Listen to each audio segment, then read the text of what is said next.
Olá, meus amigos! Sejam muito bem-vindos ao meu canal. Meu nome é Antônio Sanches e vamos para mais um vídeo de Direito Civil.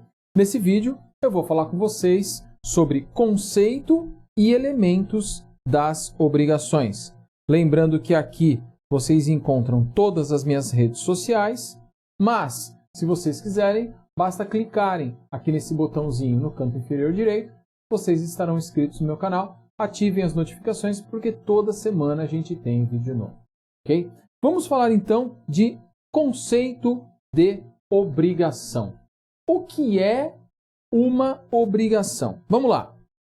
É um vínculo jurídico que une credor e devedor em torno de uma prestação, que pode ser de dar, fazer e não fazer. Vamos desenhar esse negócio? Então você tem credor e você tem devedor. Aqui no meio, você tem uma prestação que pode ser de dar, que pode ser, deixa eu melhorar esse D aqui, né? Tá parecendo um P. Que pode ser de dar, pode ser de fazer e pode ser de não fazer. Ok? Aí, então, nós temos o desenho de uma obrigação. Ok? Um vínculo que une credor, que é o sujeito ativo. Você tem o devedor, que é o sujeito passivo. E você tem a prestação, que é o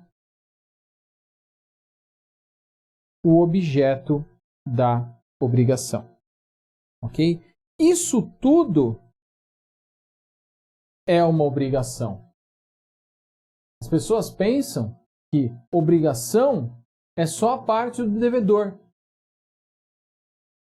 Porque o devedor é obrigado. Porque o devedor tem que fazer, tem que entregar, tem que não fazer. Porém, não é isso. É toda a estrutura.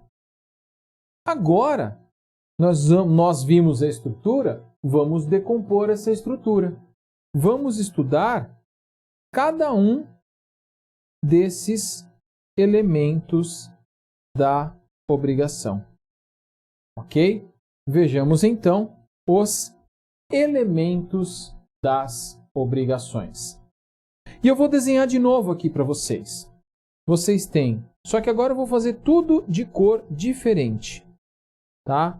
Eu vou fazer o seguinte, o elemento objetivo, o objeto, eu vou colocar aqui, ó, o P, a prestação, que pode ser de dar, de fazer ou de não fazer. Vamos mudar. Então, nós temos aqui o elemento subjetivo, que são os sujeitos. O credor, que é o sujeito ativo, e o devedor, que é o sujeito passivo.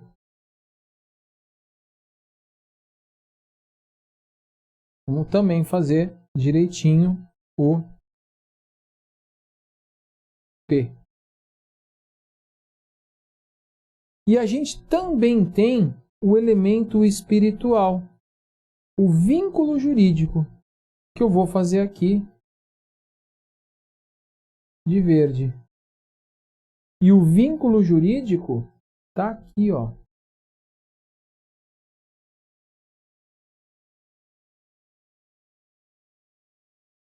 Tá?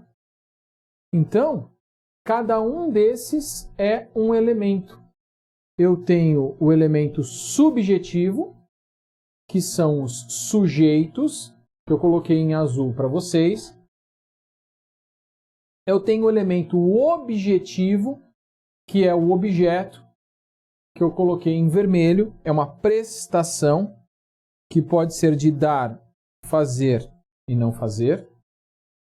E eu tenho elemento espiritual, eu tenho o vínculo jurídico, que é o que está em verde, que é o que liga os outros elementos. Ok? Agora, vamos analisar cada um deles, começando pelo elemento subjetivo. Então, lembrando, elementos subjetivos são os sujeitos da obrigação. Sujeito ativo, credor. Sujeito passivo, devedor. Tá? Vamos lá, então. O sujeito, ele pode ser uma pessoa. Quando eu falo pode ser pessoa, pode ser uma pessoa natural ou pode ser uma pessoa jurídica. Tá? E aí, pessoa jurídica de direito público, dá uma olhada lá no artigo 41 do Código Civil, ou de direito privado. Dá uma olhada lá no artigo 44 do Código Civil. Mas também pode ser um ente despersonificado. Porque o ente despersonificado é aquele que não tem personalidade jurídica, mas realiza alguns negócios. Não todos, porém alguns. Né? São aqueles que a doutrina vai chamar que têm a capacidade formal, capacidade civil formal. O melhor exemplo é o condomínio. Tá? O condomínio não cobra prestações condominiais? O condomínio não processa se o dono de um apartamento não paga? Então, ele figura num processo. O condomínio não contrata portaria, segurança? Então, ele figura em obrigações. Então, ele é um sujeito obrigacional. Tá? Então, toma cuidado com essa ideia de sujeito só pode ser pessoa. Não, não. Os entes despersonificados também podem ser sujeitos. Como eu já falei para vocês, o sujeito tem que ter capacidade civil. Não é? Se você voltar lá para o artigo 104 do Código Civil, lá na parte geral, vocês vão ver que o negócio jurídico requer objeto lícito, possível, determinado ou determinável, agente capaz. Tá? Então tem que ter capacidade para ser sujeito de uma obrigação. Ah, Antônio, mas um incapaz não pode? Pode, mas ele vai precisar de alguma coisa para suprir essa incapacidade. Tá?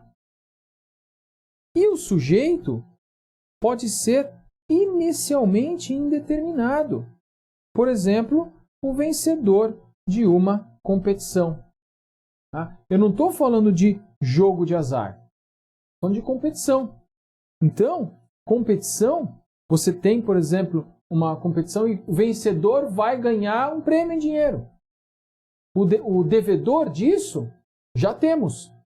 Aquele que vai dar o prêmio. E o credor? Temos? Não, não temos o credor. Não temos o credor. O credor vai ser o vencedor. Tá? No caso de uma competição. Mesma coisa no caso de uma promessa de recompensa. Então, sei lá, eu, Antônio, perdi o pendrive do escritório.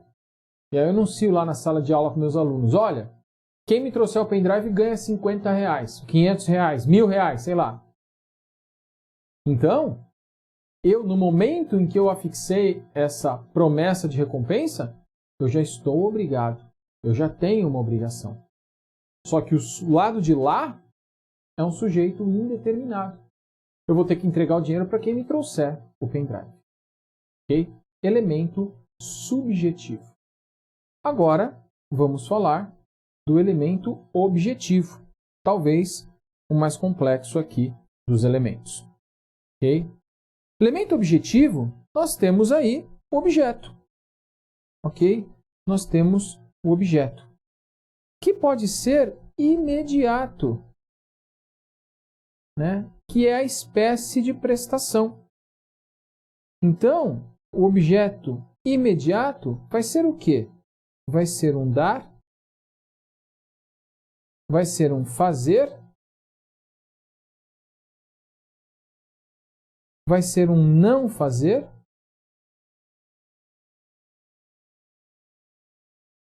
Esse é o objeto imediato. Primário. Mas eu tenho um objeto mediato, secundário, que é o conteúdo deste dar. O conteúdo deste fazer. O conteúdo deste não fazer. Dar um carro.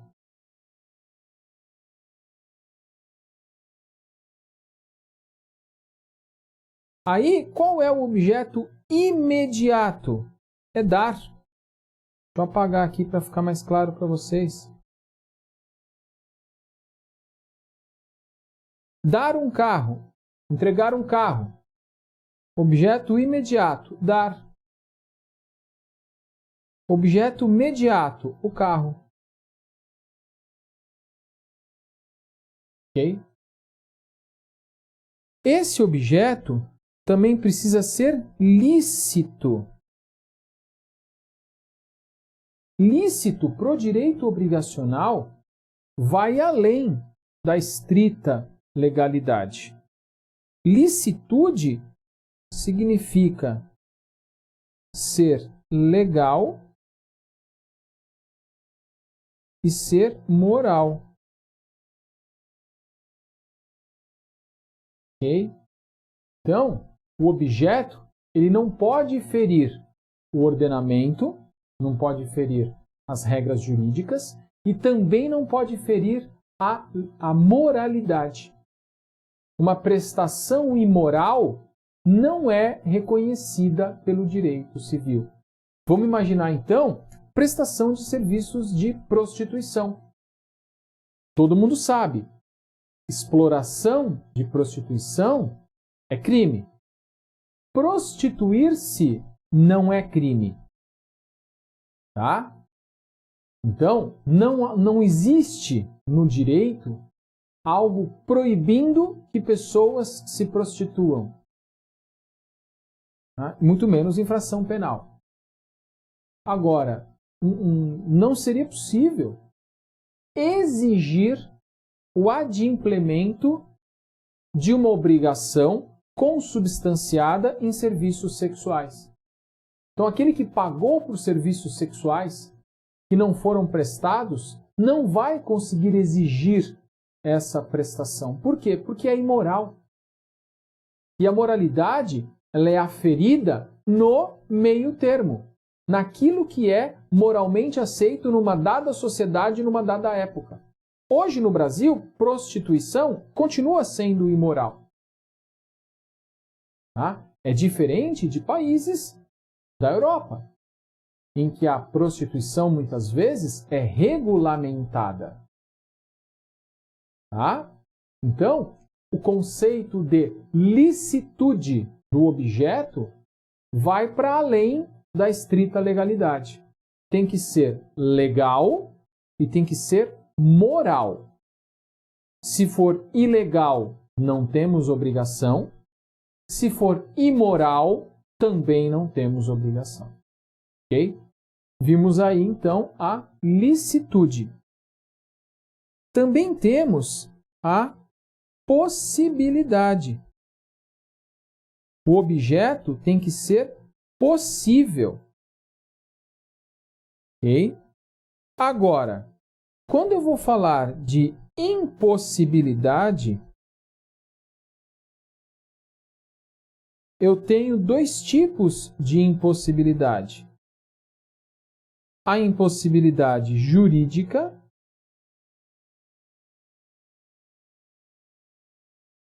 só que a impossibilidade jurídica, turma, tá aqui, ó. Então a gente não precisa se preocupar muito com a impossibilidade jurídica se a gente já analisou a licitude. Agora eu tenho a impossibilidade física. Só que a impossibilidade física se divide em absoluta e relativa.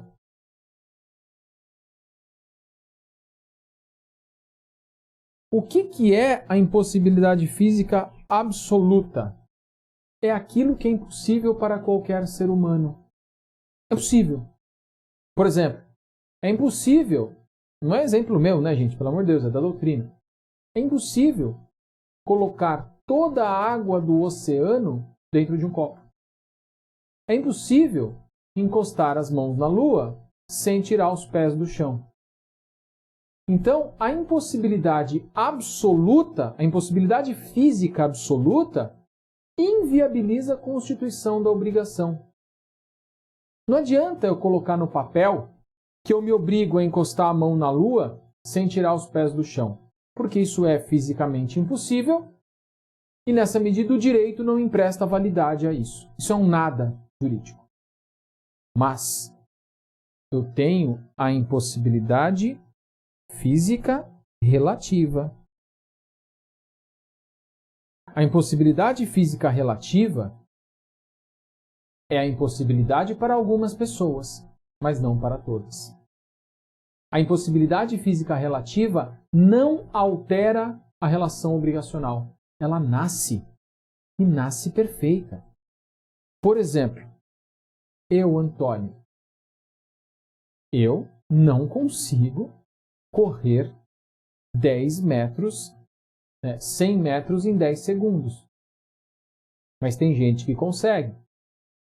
Agora, se eu me comprometi a correr 100 metros e 10 segundos e não fiz, o problema é meu. O problema é meu. Eu estou inadimplente, porque a obrigação nasceu. Se eu sabia que eu não ia conseguir correr os 100 metros em 10 segundos, o problema era meu. Eu não deveria ter feito essa obrigação. Tá? Então, muito cuidado. A impossibilidade física relativa não afeta a obrigação. A obrigação existe, ela é perfeita e é exigível, pois se aquele que se comprometeu a algo que sabia que não conseguiria, o problema é dele. Ele vai ter que cumprir. Okay? Se não, se sujeita aos efeitos do inadimplemento. Temos aí, portanto, a possibilidade como outro detalhe, como outra característica do objeto obrigacional. Depois disso, vou apagar aqui, temos a determinação. O objeto de uma obrigação, isso está lá no artigo 104, ele tem que ser determinado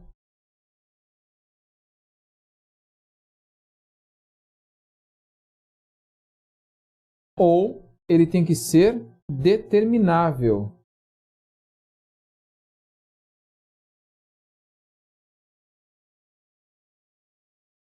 O que é o objeto determinado? 3 palavrinhas.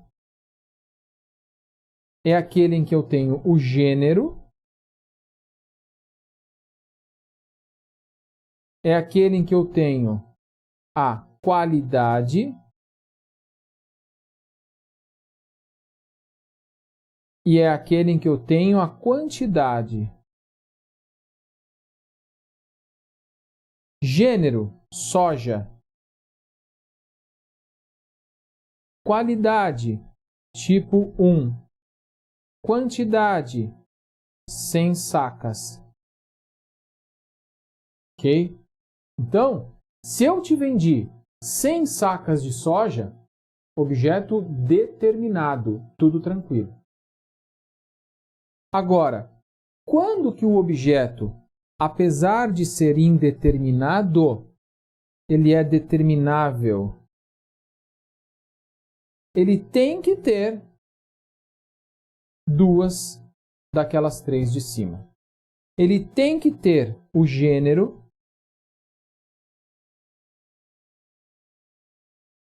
e ele tem que ter a quantidade.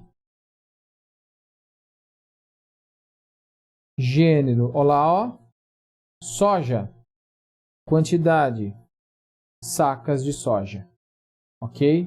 Então, eu posso te vender 100 sacas de soja? Posso. Só falta estabelecer se a soja é tipo 1, tipo 2 ou tipo 3. Então, se eu te vendi 100 sacas de soja, o objeto é indeterminado, porque eu não sei qual é a qualidade da soja. Mas o objeto é determinável, porque basta fixar a qualidade. Vamos imaginar, por hipótese, se eu te vendi o seguinte. Se eu te vendi 100 sacas tipo 1. Então eu coloquei a qualidade, tipo 1, e coloquei a quantidade, 100 sacas. Mas do quê? De milho, arroz, feijão, soja? Não dá. Eu também não posso colocar o gênero e a qualidade. Então, soja, tipo 1. Quanto? Não sei. Soja, gênero. Qualidade, tipo 1. Falta a quantidade. Também não dá. Se faltar o gênero ou a quantidade, o objeto, além de indeterminado, é indeterminável. E aí não se constitui a obrigação pela indeterminabilidade do objeto. Ok? Então, repetindo, o objeto tem que ser determinado, é aquele que tem gênero, qualidade e quantidade. Ou ele precisa ser determinável, é aquele que tem o gênero e a quantidade. A gente vai voltar a falar disso quando a gente falar de obrigação de dar coisa incerta. E o objeto também tem que ter aferição econômica. Okay? O direito não empresta validade para algo que não tem aferição econômica. Então vamos imaginar aqui uma gota da água do mar. Um grão de areia. Tá? Isso não faz nascer obrigação, porque não tem aferição econômica. Vimos então o segundo elemento. Falamos do elemento subjetivo, falamos do elemento objetivo. Vejamos agora o elemento imaterial, o elemento espiritual, que é o último. Ok? São os componentes do vínculo jurídico. É a ligação dos sujeitos com o objeto. E ele se subdivide em débito ou dívida, que para os alemães é chamado de Schuld, e responsabilidade, que é o chamado Haftung. O que é o Schuld? O que é o débito? É a situação jurídica de devedor. É a posição jurídica daquele que tem que prestar. Então ele tem que dar, fazer ou não fazer. O devedor é devedor desde o momento em que a obrigação nasce. Cuidado com a nomenclatura. O devedor é devedor desde o momento em que a obrigação se conclui. Conclusão da obrigação é o nascimento da obrigação. Eu vou repetir. Conclusão da obrigação é o nascimento da obrigação. Quando ela nasce, quando as vontades se encontram. Então, o devedor é devedor desde que a obrigação nasce. É o Schuld. É o vínculo espiritual. É aquela sensação de ser devedor. É aquela colocação na posição de devedor. Agora, se o devedor não paga, se ele inadimple, a situação de débito evolui para uma outra. Evolui para uma relação de responsabilidade. palavra responsabilidade significa responder por. Responder por o quê? Pelo inadimplemento, pelo descumprimento da obrigação. Então, enquanto o schuld, enquanto o débito é uma posição obrigacional, é uma sujeição obrigacional, você está como um sujeito passivo, a responsabilidade é o aspecto material do vínculo jurídico. É o que recai sobre a pessoa. Ele responde por. Tá? Nós não pensamos em responsabilidade antes do inadimplemento. Porque o devedor está ali na qualidade de devedor. Se ele adimplir no momento certo, a obrigação morre, porque o adimplemento, o cumprimento da obrigação, leva à extinção da própria obrigação. Então a gente nem fala em responsabilidade. Agora, venceu, ele não pagou, ele progride, ele evolui para a responsabilidade. Ele responde por. Tá? E aí, para finalizar, é uma questão bastante interessante. É possível por exemplo, o schuld sem o outro? Por exemplo, o Haftung?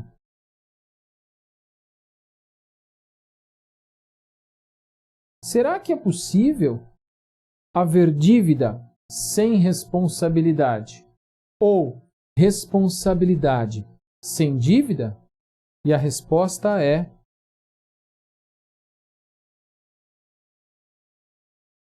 sim. É possível haver schuld sem Haftung e Haftung sem schuld. Vamos exemplificar. O que seria um schuld sem Haftung? Uma dívida sem responsabilidade. Uma dívida que não gera responsabilidade. Dívida prescrita. Né? Prescrição não fulmina a pretensão.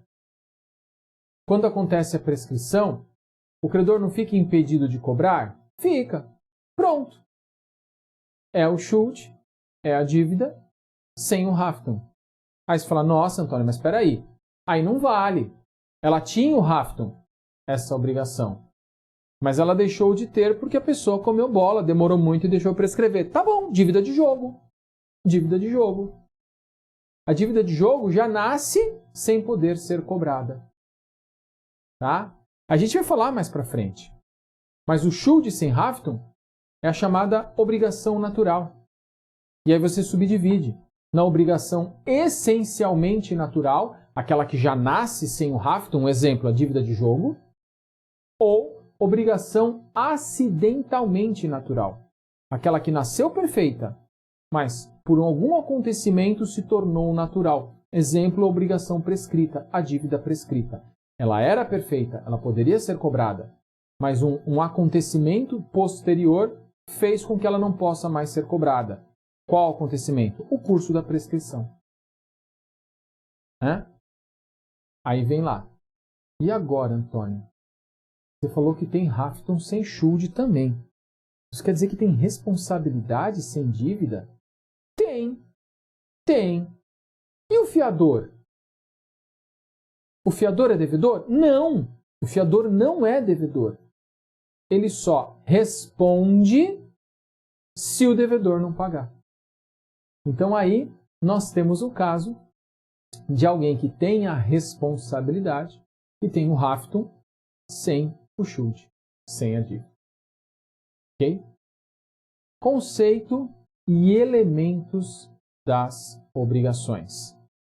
Vínculo jurídico que une credor e devedor em torno de uma prestação, que pode ser de dar, fazer ou não fazer. Os sujeitos, credor e devedor, são um elemento subjetivo. O objeto, prestação, é o elemento objetivo. E o vínculo jurídico, o schuld, Haftung, constituem o elemento imaterial. Ok? É isso aí. Grande abraço, bons estudos e até o próximo vídeo.